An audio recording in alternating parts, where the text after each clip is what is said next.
We're non-hierarchical, so when we say decision making, there isn't really a hierarchy in decision making per se. Uh, Large decisions that need to be made in terms of finances or legalities or long-term and short-term strategic priorities of the organization are done collaboratively with the coordinator group or executive, we call them coordinators, and the board of directors at the same time. We collaborate on those things. But then the daily minutia of the organization, what happens day to day, how campaigns are executed specifically, are done by the coordinators in an autonomy that they have on their own.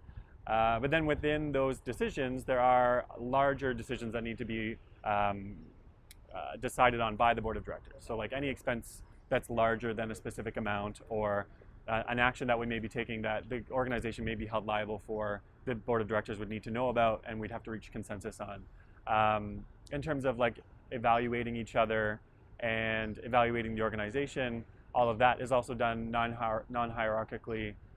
So we try to involve everyone in the organization as much as we can with all of the decisions that we can, while keeping in mind that our board of directors is a volunteer group and the coordinators are paid. So like I said, the daily nitty-gritty tasks are taken care of by the coordinators, and we rely on the board of directors for an overall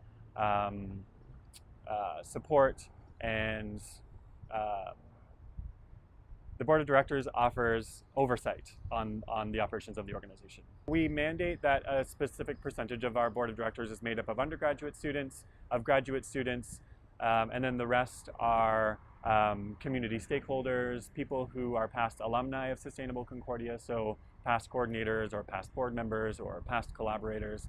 And we really do, when we're doing outreach for our board of directors, we take a critical look at what our organization needs. So if we need someone who has really strong financial management experience, we'll go and specifically talk to people who maybe are graduate students in JMSB and ask them to join our board of directors to add that kind of perspective. Or someone who represents the Concordia Student Union might be a good representative on our board of directors because there's a close link there in the things that we do. So it is really, our multi-stakeholder approach is really evident in our board of directors. And we rely on that to make sure that the decisions we're making are in line not only with the priorities of the organization, but in the larger scheme of the university as well.